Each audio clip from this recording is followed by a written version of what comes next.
ಇನ್ನೂ 2 ವರ್ಷ ಕಾಲಾವಕಾಶವಿದೆ. ಯಾರ ಚಡ್ಡಿ ಗಟ್ಟಿದೆ ಅನ್ನೋದು ತಿಳಿಯುತ್ತೆ. ಶಾಸಕ ಮಹೇಂದ್ರ ತಮ್ಮಣ್ಣವರ್. ಕಾಂಗ್ರೆಸ್ ಸರ್ಕಾರದ ಆಡಳಿತದಲ್ಲಿ ಖಜಾನೆ ಖಾಲಿಯಾಗಿದೆ ಎಂದು ಬೊಬ್ಬೆ ಹೊಡೆಯುತ್ತಿರುವವರು ಕೆಲವು ಕಿಡಿಗೇಡಿಗಳು ಎಚ್ಚೆತ್ತುಕೊಳ್ಳಬೇಕಿದೆ. ಖಜಾನೆ ಖಾಲಿಯಾಗಿದ್ದರೆ ಈ 7 ಕೋಟಿ ಕಾಮಗಾರಿಗೆ ಇವತ್ತು ಚಾಲನೆ ಆಗುತ್ತಿರಲಿಲ್ಲ ಎಂದು ಬಿಜೆಪಿಗೆ ಮಹೇಂದ್ರ ತಮ್ಮಣ್ಣವರ್ ಸವಾಲೆಸಗಿದ್ದಾರೆ. ರಾಯಬಾಗ್ ತಾಲೂಕಿನ ಮುಗುಳ್ಕೋಡ್ ಪಟ್ಟಣದ ವಾರ್ಡ್ ಸಂಖ್ಯೆ 21ರ ನೀರಲ್ಕೋಡಿಯಲ್ಲಿ 7 ಕೋಟಿ ವಿವಿಧ ಕಾಮಗಾರಿಗಳ ಭೂಮಿ ಪೂಜೆ ನೆರವೇರಿಸಿ ಅವರು ಮಾತನಾಡುತ್ತಿದ್ದರು. ಕೆಲವು ಕಿಡಿಗೇಡಿಗಳು ಸಾಮಾಜಿಕ ಜಾಲತಾಣಗಳಲ್ಲಿ ಈ ಹಿಂದೆ ಆಗಿರುವ ಕಾಮಗಾರಿಗಳು ಎಂದು ಬೊಬ್ಬೆ ಹೊಡೆಯುತ್ತಾ ಪೋಸ್ಟ್ ಮಾಡುತ್ತಿದ್ದಾರೆ.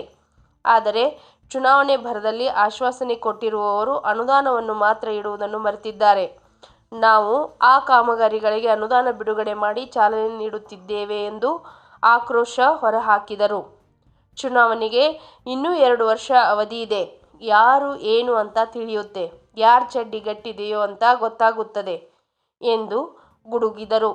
ಈ ಸಂದರ್ಭದಲ್ಲಿ ಎಐಸಿಸಿ ಅಸಂಘಟಿತ ಕಾರ್ಮಿಕರ ರಾಜ್ಯ ಉಪಾಧ್ಯಕ್ಷ ಡಾಕ್ಟರ್ ಸಿ.ಬಿ. ಕುಲಗೋಡ್, ಪುರಸಭೆ ಸದಸ್ಯರಾದ ರಮೇಶ್ ಯಡವನ್ನವರ್, ಪರಗೌಡ ಖೇತ್ಗೌಡರ್, ಪರಶುರಾಮ್ ಕಡ್ಕೋಳ್, ಮಹಾವೀರ್ ಕುರಾಡೆ, ಮುಖಂಡರಾದ ಶ್ರೀಶೈಲ್ ಅಂಗಡಿ, ಗಂಗಪ್ಪ ಗೋಕಾಕ್, ಹನುಮಸಾಬ್ ನಾಯಿಕ್, ಮುತ್ತಯ್ಯ ಹಿರೇಮಠ್, ಶಿವಾಜಿ ದಡ್ಡಿಮನಿ ಸೇರಿದಂತೆ ಎಲ್ಲ ಪ್ರಮುಖರು ಭಾಗವಹಿಸಿದ್ದರು.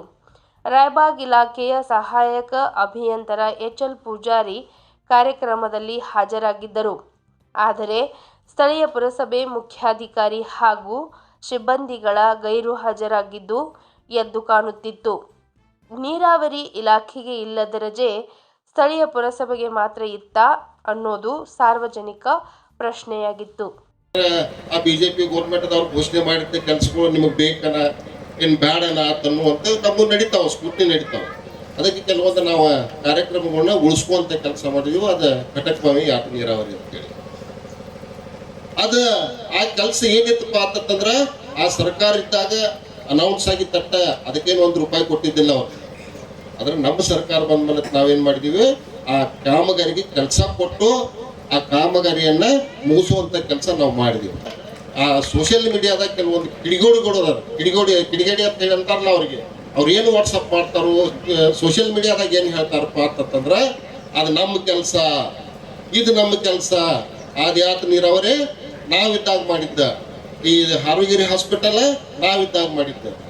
ಹಿಂಗ ಪ್ರತಿ ಒಂದು ಕಾರ್ಯಕ್ರಮ. ಮೊನ್ನೆ ಒಂದು ಸುಟ್ಟಟ್ಟಿ ನಿಲಜಿ 2 ಕಿಲೋಮೀಟರ್ ರೋಡ್, ಬರೀ 2 ಕಿಲೋಮೀಟರ್ ರೋಡ್ ನಮ್ಮ ಸರ್ಕಾರ ಬಂದು 2.5 ವರ್ಷ. ಆ 2 ಕಿಲೋಮೀಟರ್ ರೋಡಿಸೋದಕ್ಕೆ ಸೋಷಿಯಲ್ ಮೀಡಿಯಾದಾಗ ಇದು ನಮ್ಮ ಕಾಲದಾಗ ಆದದ್ದು, ನಮ್ಮ ಕಾಲದಾಗ ಆದದ್ದು. ಅದು ಆದದ್ದು ಬರೀ ಒಂದು 2-3 ತಿಂಗಳ ಹಿಂದೆ ಆರ್ಡರ್ ಕಾಪಿ ಐತೆ ನಮ್ಮ ಕಡೆ. ಹಿಂಗೆ ಬರೀ ಸುಳ್ಳು ಹೇಳುವಂಥ ಕೆಲಸ. ಅವ್ರಿಗೆ ಹೇಳ್ರಿ ನೀವು ನಿಮಗೆ ನೀವು ಕಳೆದ ಒಂದು ವಿಧಾನಸಭಾ ಚುನಾವಣೆಗೆ ನೀವು ಆಶೀರ್ವಾದ ಮಾಡಿದಿರಿ, ನಾನು ಗೆದ್ಕೊಂಡು ಬಂದಲ್ಲಿ ನಿಮ್ಮ ಸೇವೆ ಪ್ರಾಮಾಣಿಕ ನಿಮ್ಮ ಸೇವೆ ಮಾಡುವಂಥ ಕೆಲಸ ಮಾಡತ್ತಾನೆ. ನನ್ನ ಕಡೆಯಿಂದ ತಪ್ಪತ್ತು ಸರಿ ಆಯ್ತು ನನಗೆ ಗೊತ್ತಿಲ್ಲ. ಆದ್ರೆ ನಾನು ನಿಮ್ಗೆ ಯಾವತ್ತಿಗೂ ಸುಳ್ಳು ಹೇಳ್ರಿ, ಮತ್ತು ನಾ ಯಾವತ್ತಿಗೂ ನಿಮಗೆ ಸುಳ್ಳು ಹೇಳುವಂಥ ಕೆಲಸ ಮಾಡಿಲ್ಲ. ನೀವು ಬೇರೆದು ಇನ್ನೂ ಹೇಳಕ್ಕೆ ಹೋಗ್ಬೇಡ್ರಿ. ಆದ್ರೆ ನೀವು ಏನು ಹೇಳಬೇಕಪ್ಪ ಅಂತಂದ್ರೆ ನಾವು ಮಾಡಿದ ಕೆಲಸ ನೀವು ಅವ್ರಿಗೆ ಹೇಳುವಂಥ ಕೆಲಸ ಮಾಡಿ. ಇವತ್ತು ನಮ್ಮ ಕ್ಷೇತ್ರಕ್ಕೆ ಎಷ್ಟು ದುಡ್ಡು ಬರತೈತಿ, ನಮ್ಮ ತಾಲೂಕಿಗೆ ಎಷ್ಟು ದುಡ್ಡು ಬರತೈತಿ ಅನ್ನೋದು ನೀವು ಹೇಳುವಂಥ ಕೆಲಸ ಮಾಡಿ. ಇವತ್ತು ನಾವು 5 ಗ್ಯಾರಂಟಿ ಇವತ್ತು ಯಾರಿಗೂ ಕೂಡ ಇವತ್ತು ತಾವು ಒಂದು ತಿಳ್ಕೊಳ್ಬೇಕು. ಇಲ್ಲಿ ಒಳಗೆ ಅವರು ಗ್ಯಾರಂಟಿಗಳು ಘೋಷಣೆ ಮಾಡಿದ್ರು. ಇವತ್ತು ಬಿಜೆಪಿ ಸರ್ಕಾರ ಐತಿ, ಆ ಗ್ಯಾರಂಟಿಗಳೆಲ್ಲ ಕ್ಯಾನ್ಸಲ್ ಮಾಡುವಂಥ ಕೆಲಸ ಮಾಡ್ಯಾರ. ಆದ್ರೆ ಏನ 5 ಗ್ಯಾರಂಟಿ ಕೊಟ್ಟಿದ್ರಲ್ಲ ನಮ್ಮ ನಾಯಕರ, ಆ ಗ್ಯಾರಂಟಿಗಳು 5 ಗ್ಯಾರಂಟಿ ಅಗ್ರಿ ಸಕ್ಸಸ್ಫುಲ್ ಆಗಿ ಅಗ್ರಿ ಇವತ್ತು ನಾವು ನೋಡ್ಬೋದು. ಎಲ್ಲಿ 1 ತಿಂಗಳು ಲೇಟ್ ಆಗ್ಬೋದು, 2 ತಿಂಗಳು ಲೇಟ್ ಆಗಿರ್ಬೋದು ಗೃಹಲಕ್ಷ್ಮಿ. ಆದ್ರೆ ಪ್ರತಿ ಕುಟುಂಬಕ್ಕೆ 2,000 ಕೊಡುವಂತ ಕೆಲಸ ಇವತ್ತು ನಾವು ನಮ್ಮ ಸರ್ಕಾರ ಬಂದಾಗಿಂದ ನಾವು ಯಾರು ಕರೆಂಟ್ ಬಿಲ್ ಸುಲಿಕೆ ಕಟ್ಟಿಲ್ಲ. ಇವತ್ತು ತಾವು ನೋಡ್ಕೋರಿ, ನೀವು ಮೊನ್ನೆ ನಾವು KSRTC ರಾಯಬಾಗ್ ಒಂದು ಪೂಜೆ ಮಾಡಿದೀವಿ. ಏನು ಪೂಜೆ ಮಾಡಿದೀವಪ್ಪ ಅಂತಂದ್ರೆ 2 ವರ್ಷ 2 ತಿಂಗಳಕ್ಕೆ 500 ಕೋಟಿ ಹೆಣ್ಣು ಮಕ್ಕಳ ಆ ಬಸ್ನಾಗ ತಿರುಗಾಡುವಂತ ಕೆಲಸ ಮಾಡಿ. ಅದಕ್ಕೆಲ್ಲ ನಮ್ಮ ಸರ್ಕಾರದ ಸಾಧನೆ. ಇವತ್ತು ನೋಡ್ರಿ, ಅವ್ರು ಅಂತಿದ್ರು ಈ ಗ್ಯಾರಂಟಿ ಕೊಟ್ಟಾರು ದುಡ್ಡಿಲ್ಲ. ಮತ್ತೆ ದುಡ್ಡು 7 ಕೋಟಿ ರೂಪಾಯಿ ಎಲ್ಲಿದ್ ಬಂತಿದೆ? ಅದಕ್ಕೆ ದಯವಿಟ್ಟು ತಾವೆಲ್ಲ ಅರ್ಥ ಮಾಡ್ಕೊರಿ. ಇವತ್ತು ಅವರ ಸೋಷಿಯಲ್ ಮೀಡಿಯಾದಾಗ ಎಟ್ಟ ಮಾಡಲಿ, ಅದಕ್ಕೆ ಟೈಮ್ ಐತಿ, ಇನ್ನೂ 2.5 ವರ್ಷ ಟೈಮ್ ಐತಿ. ಚಡ್ಡಿ ಹಾಕೋನು ಅಂತ ಯಾರು ಚಡ್ಡಿ ಗಟ್ಟಿ ಐತೆ ಅದು ಗೊತ್ತಾಕೈತೆ. ಆಮೇಲೆ ಎಲೆಕ್ಷನ್ ಆದ್ರೆ ನೀವು ಮಾಡಿದ್ದ ಕೆಲಸ ಮಾತ್ರ ಹೇಳ್ರಿ, ಅವ್ರು ಮಾಡಿದ್ದ ಕೆಲಸ ನಮ್ದತ್ತ ಅನ್ನುವಂಥದ್ದು ಅವ್ರಿಗತ್ತೆ ನಾವು ಕಿಡಿಗೇಡಿಗಳು ಕೆಲಸ ಮಾಡೋದು ಬೇಡ.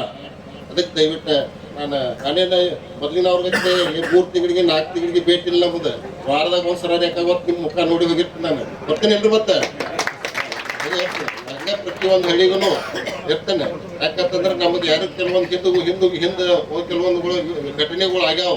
ಅದು ಮುಂದೆ ಅದನ್ನ ತೋರಿಸ್ಬೇಕಾಗೈತೆ ಅನ್ನೋ ಒಂದು ಕಾರ್ಯಕ್ಕೆ ನಮ್ದು ಹಠ ಅದಾವ, ಕೆಲವೊಂದು ಹಠ ಅದಾವ. ಅದನ್ನೇ ನಿಮ್ಗೆ ಬಿಟ್ಟು ಕೊಡು ಮಾತಾಡ್ತಿರಲಿಲ್ಲ. ಯಾಕಂದ್ರೆ ವಿಧಾನಸೌಧದೊಳಗೆ ನಿಮ್ಮ ಬಗ್ಗೆ ನೀರಿನ ಬಗ್ಗೆ ಮಾತಾಡಿದವ ನಾನು ಒಬ್ಬನೇ. ಎಲ್ಲರಿಗೂ ಬಾಯಿ ಐತೆ ಖರೆ ಮಾತಾಡಂಗಿಲ್ಲ. ಯಾಕೆ ಮಾತಾಡಂಗಿಲ್ಲ ಅನ್ನೋದು ನಿಮ್ಗೆ ಗೊತ್ತೈತಿ. ನಾವು ಮಾತಾಡ್ತೀವಿ ಯಾಕಂದ್ರೆ ಅದು ನಮ್ಮ ಹಕ್ಕು. ಅವ್ರಿಗೂ ಹೆಂಗೆ ಬೇಕಾಗತ್ತೆ, ನಮ್ಮ ತಾಲೂಕಿಗೂ ಬೇಕಾದ ನೀರು. ಅದಕ್ಕೆ ನಾವೇನು ಯಾರಿಗೆ ಅಂಜಿ ಪಂಜಿ ರಾಜಕಾರಣ ಮಾಡುವಂಥದ್ದು ಏನು ನಮ್ಗೆ ಅವಶ್ಯಕತೆನೂ ಇಲ್ಲ, ಅದು ನಮ್ಗೆ ಬೇಕಾಗಿಯೂ ಇಲ್ಲ. ಬರುವಂಥ ದಿನ ಮಾಡಿದಾಗ ನಿಮ್ದು ಎಷ್ಟು ಸೇವೆ ಮಾಡಕ್ಕೆ ನನ್ನ ಕಡೆಯಿಂದ ಸಾಧ್ಯ ಇಲ್ಲ, ಅಷ್ಟು ಸೇವೆ ಮಾಡುವಂಥ ಪ್ರಯತ್ನ ಪ್ರಾಮಾಣಿಕವಾಗಿ ಮಾಡ್ತೀನಿ.